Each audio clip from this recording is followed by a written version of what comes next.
Dueling Dialogues is brought to you by our affiliates at IX Web Hosting. Click the banner on the rightleftchronicles.com to get up to 40% off your first year of the best hosting on the planet. Today's episode of Dueling Dialogue is brought to you by Saucy Eva. GMA's marinade is coming soon to a plate near you to gourmetize your meats and proteins. Coming to you from that once-forgotten artery that pulses through the center of the continental United States and into the heart of the Ozarks, Grace Matthews. Looking in from the northern border, our Canadian friend, along with his countrymen feeling the effects of U.S. political issues, Connor Murphy. Welcome to episode 2 of Dueling Dialogues. I'm Connor Murphy in the studio with Grace Matthews. Hi, Grace. How you doing? I'm doing great, Connor. How are you? Doing good. We have a lot of stuff to talk about today. We've got conspiracy theorist. Yep, the new bully term. Okay, and we've also got Pat Robertson theory on Fox News. Absolutely. Pat Robertson has an excellent theory about the war on Fox News. Okay, and we've got also coming up is the Tarmack meeting between Lynch and Bill Clinton. As it goes deeper and deeper. So we have some new facts that have just surfaced. Good. Juicy stuff. Very juicy. Everything Bill Clinton's involved in seems to be juicy stuff, though. Isn't it? It's just the stuff that books are made of. You bet. You bet. All right. And we also got a little segment about the band Journey coming up at the end. Yeah, rock and roll and politics. Yeah. So with that being said, what do we have on the conspiracy theorist? Well, that is a new name the left uses to bring down the right. It's a passive-aggressive term they're using that seems to shut down the right. When someone comes up with a thought or an idea or they surmise the situation, they're deemed a conspiracy theorist. And name-calling and passive-aggressive talking points are lately another dark side of politics. So the latest to be dubbed a conspiracy theorist is Pat Robertson. He takes a look at he calls it the dark landscape at Fox News. He says if you wanted to destroy Fox News, you really wanted to destroy them, what would you do? Well, you would send some salacious material, ostensibly from one of their popular co-hosts or hosts, and you'd send it out and then get publicized, and then you have some woman complain that she had gotten this salacious material from this co-host, and then she would come to Fox, and Fox is so adverse to any kind of legal action that they would immediately take the person off the air. So before long, you would have decimated the primetime lineup of all the Fox hosts. Easy to do? Absolutely. Is it being done? Probably. He says probably. I think it would be more like definitely. I would totally agree with that. It's definitely happening because we're watching it happen. Yeah, Bill O'Reilly was first. He was brought down after a New York Times article revealed that he and Fox News had paid off several women for, off-color statements, would you say? He really wasn't accused of touching them or hurting them, but saying inappropriate things to women. They paid them off at the tune of $13 million. The New York Times broke the story in April. That was some 5 to 8 years after the incidents. Almost immediately, in response to this article, Fox News took Bill O'Reilly off the air. Later, just before that happened, they fired their longtime founder, Roger Ailes, for the same reason. Okay. Complaints that had taken place several years prior. I didn't ever hear that they had paid money out for Roger Ailes' improprieties. Next was Charles Payne on the Business Channel. He's been suspended as of right now for an affair he had. There were leaks of the emails. This was certainly seemed like just an affair to me. It didn't seem like it was unwanted by the female. It seems like both parties were agreeable. They have launched a boycott against Sean Hannity's show, a boycott against his show and the advertisers. And lastly is Eric Bolling, who supposedly sent lewd pictures to 3 co-workers at the Business Channel, again, more than 5 years ago. The article was written for the Huffington Post, and no one came forward. None of the women that the article was about came forward, nor were there quotes. Yet 24 hours after the article, a regular guest, Caroline Heldman, she is a doctor of psychology. I believe she's a psychologist instead of a psychiatrist. She complained that Bolling had asked her out for dinner and called her Dr. McCarty. Now that is the only clear evidence that can be verified against this article. Therefore, Eric Bolling filed suit last Friday against the author of the article, who is Yashir Ali. He filed suit against him for $50 million for defamation. Wow, $50 million. $50 million. That could be an expensive oops. It could be, and he did not file suit against the Huffington Post, just the author, because the author is not exactly an employee. He's a freelancer. Now, word has it that the Huffington Post is going to stand behind the author. But $50 million, if you are, I think Eric is 54 years old. He probably makes at least $5 million a year, maybe more.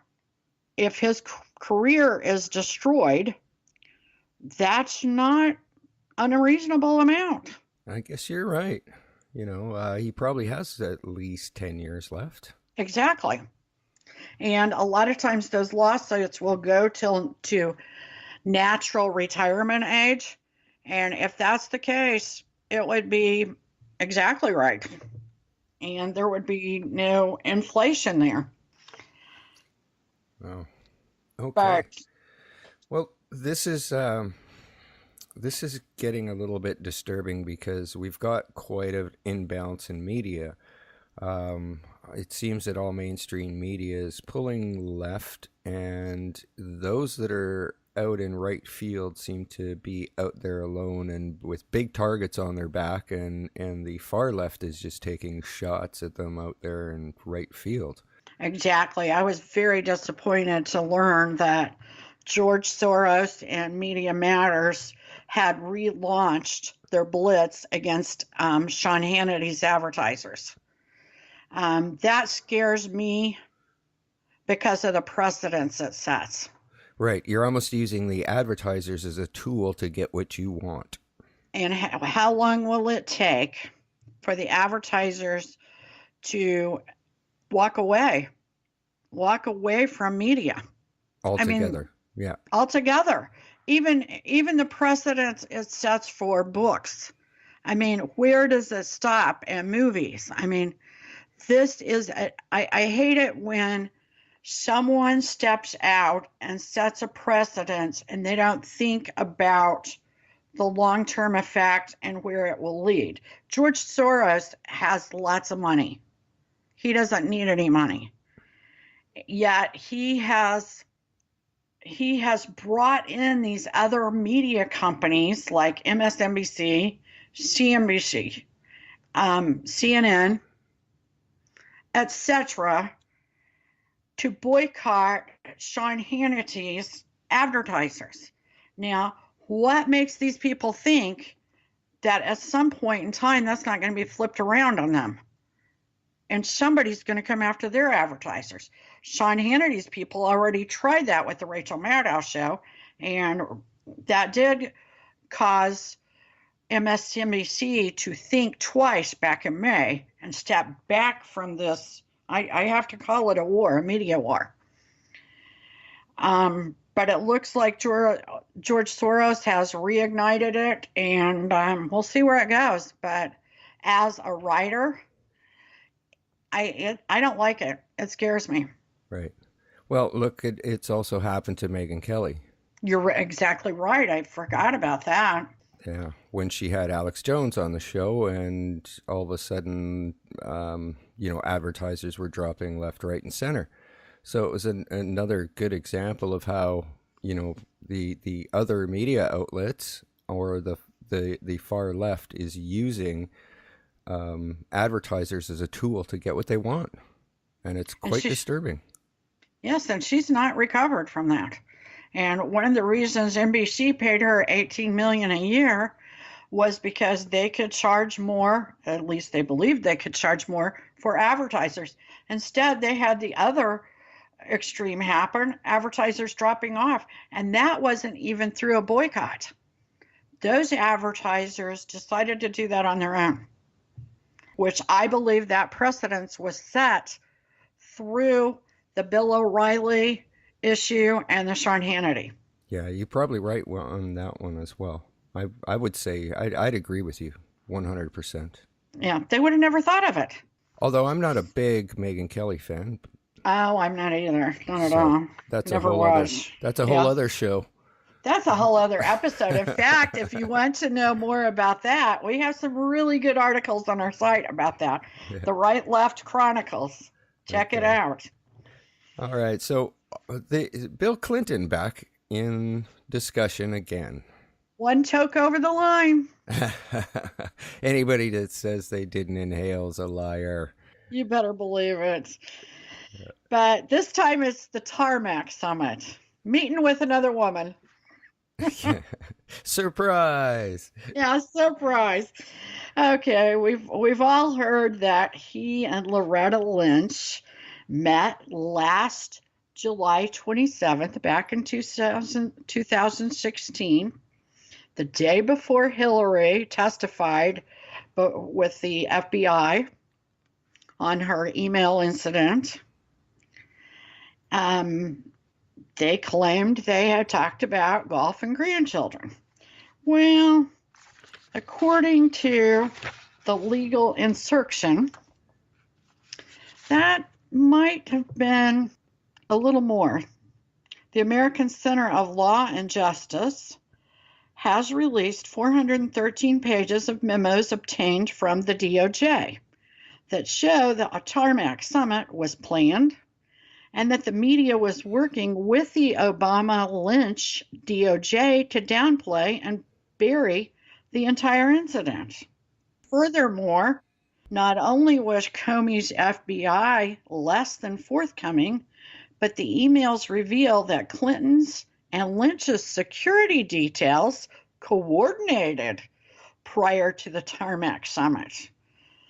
Are you kidding me? You need security detail to coordinate before you talk about golf and grandchildren? Yeah, and sorry, but you don't schedule a Tarmack meeting to talk about, life and grandchildren. You could text about that. Exactly. They wouldn't even have to bother the security detail. Yeah, it's very fishy. It is very fishy, and it goes on. And according to the Washington Freebeacon, within these emails, it proves that the Washington Post and New York Times reporters didn't want to cover the Clinton-Lynch Tarmack meeting. Isn't that convenient? Yeah, that's a little suspect, unless they were in fear for their lives. Who knows? We'll leave that to the imagination. And that's a whole other conspiracy theory. Or investigators. It has it that this might be back on the block. for Right. investigation. Jeff Sessions may open this right back up. True, because this shows that Comey lied. You're right. That's exactly right. And it's going to become very important. Is Comey a liar or not? It's going to become very important in the Russian probe, in the email scandal, and very important in the way Mueller moves forward with his investigation. It's far from over, isn't it? It is far from over. It's going to get ugly. It's going to get ugly, and it's not just ugly for the politicians. The destruction has spread. According to spin.com, Journey are the latest proud American institution that Donald Trump threatens to destroy. We all know and love Journey, but it sounds like Neil Sean has gone off the deep end a little bit. At first, it's reasonable that he was upset that his band had an Oval Office photo shoot with the president, and he was not told. He apparently was not invited, although being apolitical and not religious, he would not want to go if they asked him. But he's very upset with the band. On a Twitter rant, he said, "So they didn't want to make a spectacle about the visit as Journey. Press is never allowed in the Oval Office. I beg to differ, but so sorry, but this was planned and manipulated for the benefit of who? ? You figure it out." I assume he means Trump, and he goes on, and ultimately he threatens to leave the band, disband the band, and rejoin Steve Perry. He also admits that Steve Perry has no idea that that he's joining the band. Yeah. So, Yeah. poor Sean. Well, maybe Trump's actually trying out for his spot because he's going to probably be out of a job here soon. True.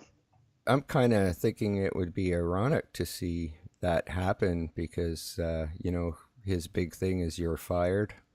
So it would be kind of comical to see, but that's just the Canadians looking in south of the border and watching and waiting to see what's going to happen. Oh boy, there's a storm brewing out there. Yeah, That's for sure. Yeah, I'm in total agreement with that. Grace, you got anything else for us? Nothing else today, Connor. It's been fun. Yes, it has been. So thanks a lot, and I guess we'll see you next time. Okay. Thanks for listening. Life's a journey. Godspeed, my friends. Dueling Dialogues is brought to you by our affiliates at IX Web Hosting. Click the banner on the rightleftchronicles.com to get up to 40% off your first year of the best hosting on the planet. Today's episode of Dueling Dialogue is brought to you by Saucy Eva. GMA's marinade is coming soon to a plate near you to gourmetize your meats and proteins.